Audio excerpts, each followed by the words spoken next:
The assassins would have you believe that Al-Mualim was a great mentor who became corrupted with greed, and that he schemed with the Templars to acquire an apple of Eden.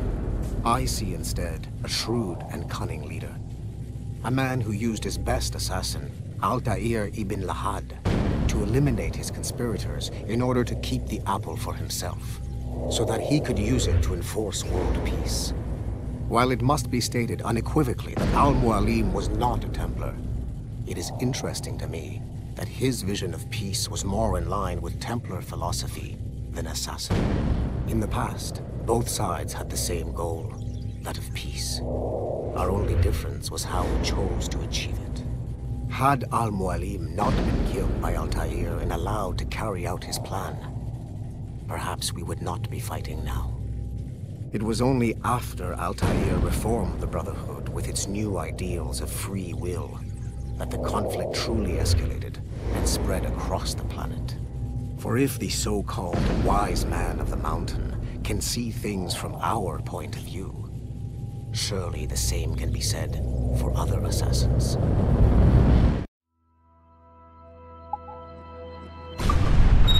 François Macandal saved Baptiste from slavery and inducted him into his so-called Brotherhood. Macandal was a vicious mentor, and in his desperate attempt to liberate slaves, he broke his own creed by indiscriminately killing nobles. Misguided as they are, some assassins are honorable. Macandal was not one of them. Thanks to the calculating genius of Madeleine de Lille, the Templars made an example of Macandal by way of public execution in 1758. His pathetic excuse for a brotherhood quickly fell apart. When his comrade and childhood friend Agathe fled to Louisiana, Baptiste saw the futility of his former life in Macandal's brotherhood. Madeleine saw Baptiste's potential and instructed her Templars in New Orleans to strike a deal with him. If he could draw Agathe out of hiding and eliminate him, he would be granted a place in the Templar Order. Although Baptiste was killed by the assassin Aveline de Grandpré, his path clearly demonstrates the inherent superiority of Templar ideals over assassin terrorism.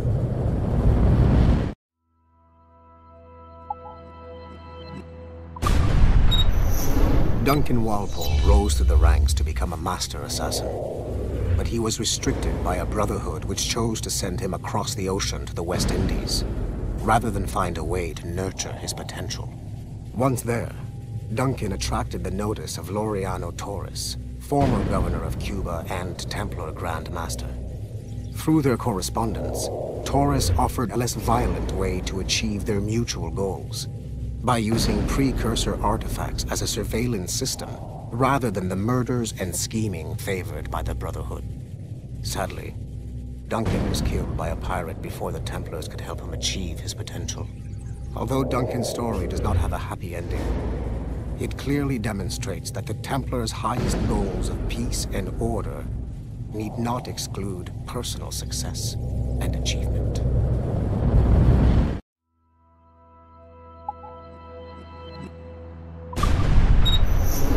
Haytham Kenway remains a controversial figure for me. I have great respect for him. After all, he was the Grand Master of the Colonial Rite, charged with finding a precursor site. Haytham was cunning and ruthless, but he had a streak of emotional weakness that ultimately triggered his downfall. He lost his father when he was a child, and the British Grand Master Reginald Birch raised him to become a Templar Knight. Haytham eventually learned that his father, Edward, had been an assassin. That he chose to stay a Templar, rather than follow in his father's footsteps, indicates to me that he believed he was already on the right path. When Haytham discovered that Birch was the one who murdered his father, he and his sister killed him in revenge. I believe this was the beginning of his downfall. Templars kill for efficiency, not petty emotions. When he discovered that his son Connor was an assassin working against him in the colonies, the same emotional weakness stayed his blade. A pity Connor did not show him the same mercy.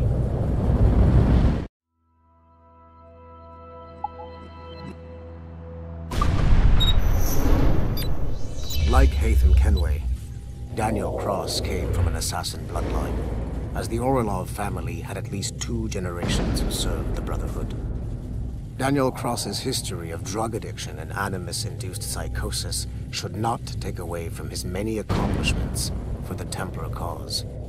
Under the influence of Warren Vidic, he was planted into the Brotherhood and earned their trust, eventually meeting their reclusive mentor.